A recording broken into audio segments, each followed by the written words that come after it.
English grammar में हम discuss कर रहे हैं नरेशन। और नरेशन में आज की वीडियो में हम डिस्कस करने वाले हैं टाइप नंबर 1 से रिलेटेड जो हमारे एग्जाम्पल्स रहेंगे। इससे पहले कल वाली वीडियो में हमने टाइप नंबर 1 से रिलेटेड कुछ और एग्जाम्पल्स को डिस्कस किया था, और इससे रिलेटेड जो कंसेप्ट बनते हैं या फिर इस टाइप से रिलेटेड जो कंसेप्ट थे भाई कैसे आपको इनको चेंज करना है वो चीज़ें मैंने आपको बताई थी। अभी जल्दी से हम इस टाइप के जो एग्जाम्पल्स हैं ना उनको स्टार्ट करते हैं, ठीक है ना, कि इस टाइप में किस टाइप के और एग्जाम्पल्स आपसे पूछे जा सकते हैं। अब जैसे कि एग्जाम्पल नंबर 1 है हमारे पास में, मतलब कि इसमें हमें दे रखा था राम विल से। देखो ये जो एग्जाम्पल है इससे रिलेटेड टाइप क्या है आपका, ठीक है ना।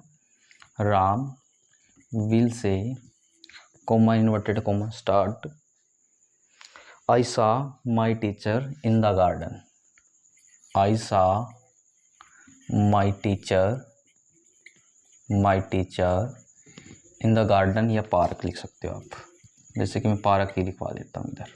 फुल स्टॉप और इन्वर्टेड कोमास के अंदर इसको क्लोज कर देना है। तो सबसे पहले काम क्या रहेगा, आप इसको भूल जाइए। टाइप नंबर 1 कर रहे हैं तो हमें नॉर्मली क्या है, इसी एग्जाम्पल को देख के पता करना पड़ेगा कि भाई किस टाइप का एग्जाम्पल है। तो यदि मैं इसको देखता हूँ, किसको देखना है आपको, रिपोर्टिंग वर्ब को। और मैंने बता रखा था जो कोमे से पहले होती है वो रिपोर्टिंग वर्ब है आपकी, और जो इन्वर्टेड कोमास के अंदर क्लोज होती है उसको क्या बोलते हैं, रिपोर्टेड स्पीच।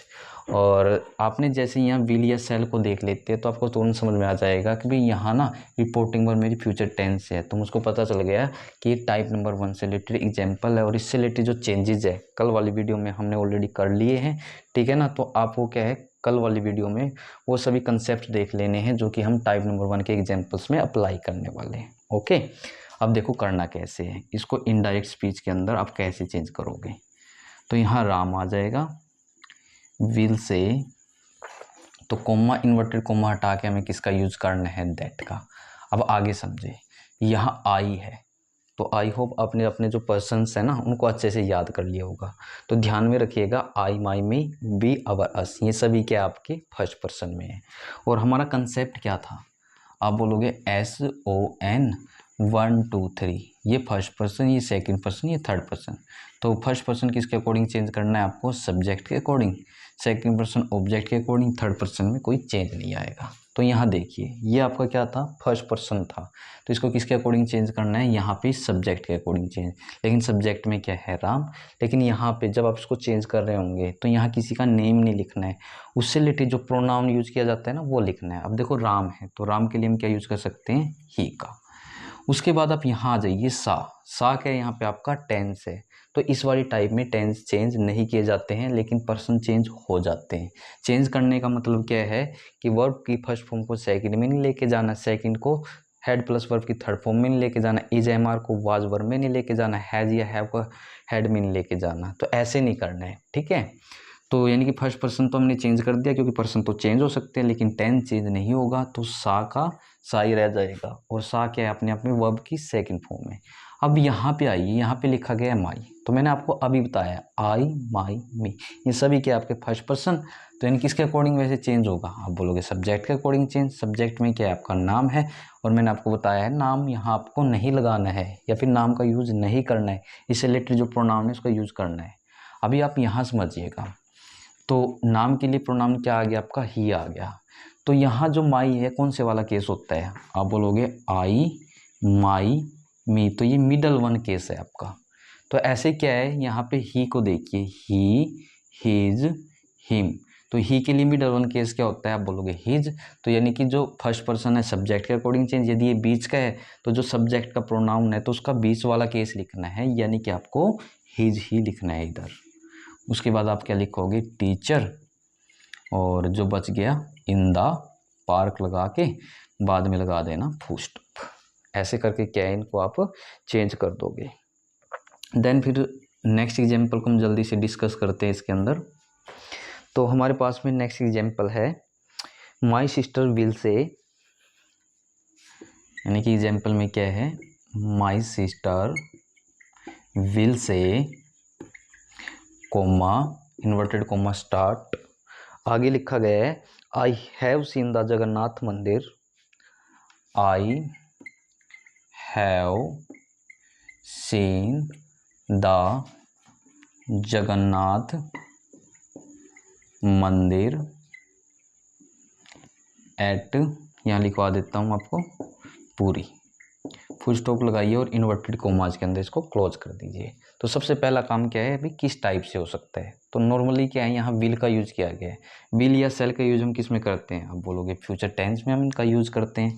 तो इसका मतलब क्या है, ये आपका टाइप नंबर 1 से हो जाता है। और ये चीज़ किस में देखी है आपने, आप बोलोगे ये हमने देखा है रिपोर्टिंग वर्ब के अंदर, जो चीज़ कोमे से पहले मैंने आपको अभी बताया है ना, ठीक है ना। कल वाली वीडियो में नहीं अच्छे से समझा रखा है। और फिलहाल के लिए क्या है, जो सीधा इस वीडियो को देख रहा है तो नॉर्मली याद रखिए, ये कोमे से पहले जो है ना, इसी को हम रिपोर्टिंग वर्ब बोलते हैं। रूल्स चेंजेस से रिलेटेड क्या है आपको पता होने ज़रूरी है, ताकि क्या है आप इन एग्जाम्पल्स को अच्छे से समझ पाओ। अब देखो कैसे चेंज करना है। यहाँ माई सिस्टर का माई सिस्टर रहेगा, उसके बाद will say comma, inverted coma हटाइए, थोड़ा नीचे करवा देता हूँ मैं, ठीक है ना। थोड़ा इसको नीचे करते हैं। तो आपको करना क्या है, माई सिस्टर विल से का विल से आ जाएगा आपका, उसके बाद कोमा, इन्वर्टेड कोमा हटाइए तो दैट। फिर से देखो आई आ गया, तो आई कौन सा पर्सन है, बोलोगे फर्स्ट पर्सन है। और फर्स्ट पर्सन कैसे चेंज करना है आपको, आप बोलोगे भी सब्जेक्ट के अकॉर्डिंग चेंज। और सब्जेक्ट क्या है इसके अंदर, तो यहाँ सब्जेक्ट कंप्लीट माई सिस्टर बन जाएगा। लेकिन आपको यहाँ आई की जगह माई सिस्टर नहीं लिखना है। तो माई सिस्टर के लिए भी जो प्रोनाउन यूज़ किया जाता है ना, वही लिखना है। तो माई सिस्टर के लिए प्रोनाउन क्या हो सकता है, तो आप सब बोलोगे कि हम यहाँ पे सी का यूज़ कर सकते हैं। लेकिन माई ब्रदर होता है तो आप यहाँ पे ही का यूज़ कर सकते थे। इतना क्लियर सभी को। उसके बाद आ जाइए, पर्सन तो हमने चेंज कर दिया, लेकिन टेंस इस टाइप में चेंज नहीं किया जाता है। मैं आपको अभी बता रहा था ना, हैज़ या हैव को हैड में लेकर नहीं जाना है, लेकिन हैज़ का हैव हो सकता है, हैव का हैज़ हो सकता है। तो यहाँ सी क्या अपने आप में सिंगुलर है, तो सिंगुलर के साथ हम किसका यूज़ करते हैं, आप बोलोगे हैज़ का। यदि यहाँ पे आपका जो प्रोनाउन होता है वो प्लूरल आ जाता, तब हम वहाँ पे हैव का भी यूज़ कर लेते।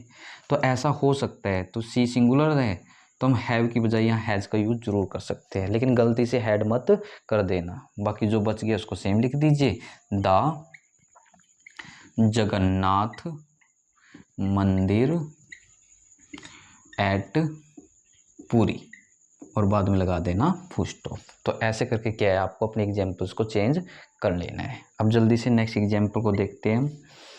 नेक्स्ट एग्जाम्पल में क्या है हमारे पास में, Anil says comma, inverted comma start, we are ready. Example क्या है आपके पास में, Anil says comma, inverted comma start, we are ready. Full stop लगा के इन्वर्टेड कोमाज के अंदर क्लोज किया गया है। अब देखो, जिसने ना इतने एग्जाम्पल्स को अच्छे से समझ लिया होगा वही सोच रहा होगा ये बिल्कुल आसान एग्जाम्पल है। लेकिन मेरी गारंटी है कि भाई 90% बच्चे हैं ना, इस चीज़ में गलती करके आएंगे। मतलब कि वो जो गलत ऑप्शन होगा ना, ठीक है ना, सही उनके सामने होगा, लेकिन क्या है, सब कुछ आने के बावजूद भी वो छोटी सी गलती के कारण क्या है, अपने उस ऑप्शन को गलत करके आएंगे। देखो, सबसे पहले आप ट्राई करिए कि भाई आप इसको कैसे बनाओगे। तो मैं पहले बता देता हूँ कि भाई बहुत से इसको कैसे बनाने की कोशिश करेंगे। वो क्या करेंगे, जब इसको इनडायरेक्ट स्पीच के अंदर चेंज करेंगे, अनिल आ जाएगा, सेज लिखेंगे, वो कोमा, इन्वर्टेड कोमा हटा के दैट, इसको देख के वो पता कर लेंगे। देखो, पहले मैं ये भी बता देता हूँ जल्दी से, वर्ब की फर्स्ट फॉर्म के साथ एस यूज किया गया है। वर्ब की फर्स्ट फॉर्म हो हैज़ या हैव हो, वर्ब की फर्स्ट फॉर्म के साथ एस या एस हो, तो वो किस टेंस में जाता है, प्रेजेंट टेंस में, यानी कि टाइप नंबर 1 से। चेंजेस से रिलेटेड रूल यदि आपको और अच्छे से समझने हैं तो कल वाली वीडियो देख लेना भाई, ठीक है ना। तो उन्होंने क्या किया, Anil says comma, inverted comma हटा के दैट। अब आप यहाँ पे आओगे, वी को देखोगे। अब बोलोगे वी होता है हमारा फर्स्ट पर्सन। फर्स्ट पर्सन है तो सब्जेक्ट के अकॉर्डिंग चेंज कर देंगे, आई, माई, मी, वी, आवर, अस, ये सभी आपके फर्स्ट पर्सन में आते हैं। सब्जेक्ट क्या है, आप बोलोगे अनिल है, तो अनिल तो हमें लिखना नहीं, किसी का नेम तो लिखना नहीं, उससे रिलेटेड प्रोनाउन यूज कर लेंगे, ही आ जाएगा। देखो, इज का मतलब कि आर हो सकता है, आर का इज हो सकता है अकॉर्डिंग टू सब्जेक्ट, ठीक है। लेकिन इज एम आर को वाज वर्ब में लेके नहीं जाना है, तो टेंस तो यहाँ चेंज नहीं होगा। तो यानी कि ही सिंगुलर है तो इज लगाएंगे, ही के साथ तो आर लगता ही नहीं है। आपने थोड़ा बहुत टेंसेज में पढ़ा होगा, नहीं पढ़ा होगा तो हमारा एक अलग टॉपिक रहेगा टेंसेज रिलेटेड। फिलहाल के लिए इतना जान लीजिए, ही अपने आप में सिंगुलर है तो सिंगुलर के साथ हमेशा इज का ही यूज किया जाता है। और बाद में क्या लिख देंगे, रेडी। और ये क्या है, 100% आपको ऑप्शन में मिलेगा। और आप इसको ये समझेंगे मेरा तो बिल्कुल राइट हो गया, बट ना ये बिल्कुल रॉन्ग है। क्या रहेगा, रॉन्ग। अब देखो मैं बताता हूँ कि भाई अब इसका राइट क्या होने वाला है इनडायरेक्ट स्पीच के अंदर, ठीक है। हम यहाँ लिखेंगे अनिल सेज का सेज आ जाएगा, कोमा इन्वर्टेड कोमा हटाइए दैट। अब ये वाला कंसेप्ट ध्यान से समझना, ये फर्स्ट पर्सन है, होना तो सब्जेक्ट के अकॉर्डिंग चेंज है, बट बी का यूज हम किस सब्जेक्ट के तौर पे करते हैं? आप बोलोगे प्लूरल के लिए इसका यूज करते हैं। यदि प्लूरल के लिए आप इसका यूज करते हैं तो अनिल किस पर्सन में आता है? तो आप बोलोगे किसी पर्सन का नाम, किसी थिंग्स या ऑब्जेक्ट का नाम, किसी प्लेस का नाम, वो सभी थर्ड पर्सन में आते हैं। तो ये पर्सन का नाम है, मतलब कि थर्ड पर्सन में। यदि ये प्लूरल है तो जाना तो आपको थर्ड पर्सन में ही है, लेकिन थर्ड पर्सन में प्लूरल देखना, और थर्ड पर्सन में प्लूरल क्या होता है आपका? दे होता है। भी क्या हो जाता है? दे होता है। बस आगे टेंस चेंज नहीं करना है। तो दे तो अपने आप में प्लूरल है, तो इसके साथ तो आर आ सकता है, फिर रेडी लिखिए, तो ऐसे करके ये राइट बनेगा। मतलब कि बहुत से ना इस चीज़ में गलती करके आएंगे जल्दबाजी में, तो इसमें ध्यान रखिए, यदि ये प्लूरल है तो थर्ड पर्सन के अकॉर्डिंग ये चीज़ भी आपको प्लूरल में रखनी है। ओके, देन फिर नेक्स्ट एग्जाम्पल को मैं इसको इरेज करा देता हूँ, तो यहीं पे डिस्कस करेंगे इनको। ओके, देखो इस चीज़ को ना मैं इरेज नहीं करा रहा हूँ क्योंकि इन रिलेटेड कंसेप्ट का भी यूज होने वाला है अभी, ठीक है।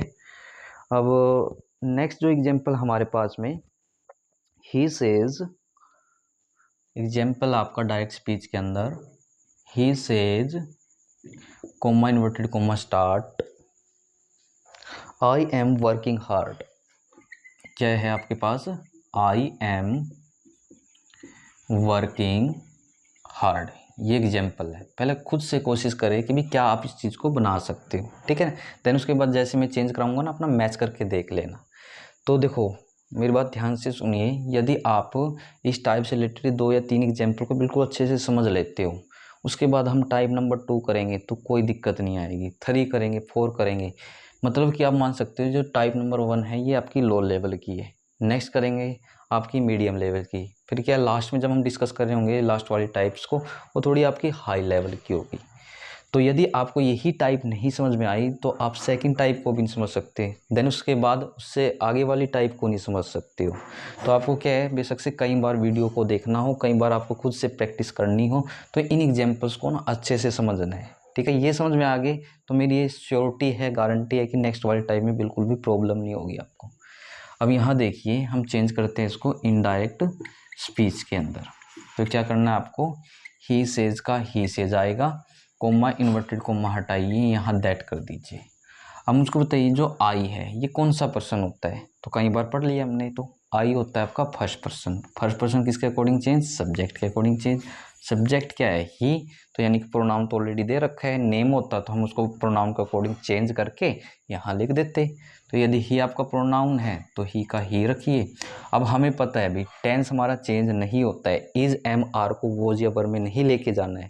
देखो एम का इज या आर के अकॉर्डिंग सब्जेक्ट को देख के चेंज कर लेते हैं, हमें पता है आई के साथ ही केवल एम का यूज किया जाता है, लेकिन यहाँ ही है, ही के साथ तो नहीं एम लगा सकते क्योंकि ये सिंगुलर है, तो इसके साथ इज यूज कर दीजिए। बाकी जो बच गया इसको आप सेम लिख दीजिए, वर्किंग, और यहाँ आ जाएगा आपका हार्ड, बाद में फुल स्टॉप लगा दीजिए। क्लियर यहाँ तक का?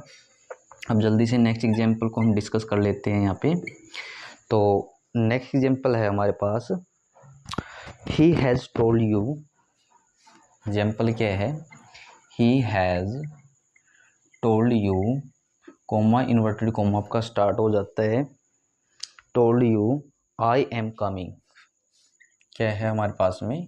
आई एम कमिंग, यहाँ फुल स्टॉप और इन्वर्टेड कोमाज में इसको क्लोज कर दीजिए।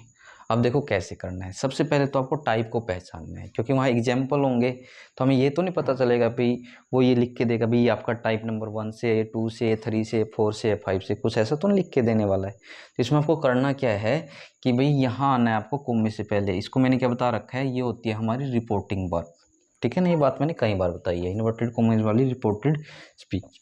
अब यहाँ देख लीजिए, हैज़ या हैव, वर्ब की फर्स्ट फॉर्म या वर्ब की फर्स्ट फॉर्म के साथ एस या एस, इज एम आर, जो ये चीज़ें हैं किन में यूज की जाती है? आप बोलोगे ये हमारी प्रेजेंट टेंस के अंदर यूज की जाती है। तो इसका मतलब क्या है, यदि ये प्रेजेंट टेंस में यूज की जाती है तो किसका एग्जाम्पल बन गया? ये टाइप नंबर 1 का। और इससे रिलेटेड कंसेप्ट मैंने आपको कल वाली वीडियो में बता रखे हैं, ठीक है ना।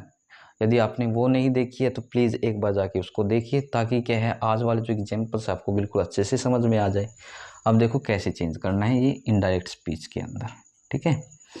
तो यहाँ ही हैज़ टोल्ड यू, इसको सेम का सेम रखिए, कोमा इन्वर्टेड कोमा हटाइए तो दैट आ जाएगा, फिर से आपका आई आ गया, आई आपका फर्स्ट पर्सन है, फर्स्ट पर्सन सब्जेक्ट के अकॉर्डिंग चेंज कर दीजिए, और इसमें सब्जेक्ट क्या आप बोलोगे ही है, तो यानी कि आई की जगह ही, तो ही के साथ हम एम का तो यूज नहीं कर सकते, मैंने आपको अभी बताया है इससे पहले एग्जाम्पल में। तो ही के साथ में क्या आ जाएगा आपके साथ, मतलब कि ईज का यूज करिए, उसके बाद क्या आ जाएगा कमिंग, और बाद में क्या लगा देंगे हम फुल स्टॉप। तो देखिए इस टाइप में, ठीक है ना, आपको इतने ही एग्जाम्पल्स को करने हैं, तो धीरे धीरे करके हम मीडियम टू मॉडरेट पे चलेंगे भाई, ठीक है ना। लेकिन आपको पहले क्या है, जो लोअर लेवल वाली चीज़ें हैं उनको अच्छे से समझना है, यदि यही नहीं समझ में आई तो जो हाई लेवल में आएंगी, ठीक है ना, तो आपको पता नहीं रहेगा कौन सी चीज़ कहाँ से हो रही है। तो इस वीडियो में बस इतना ही।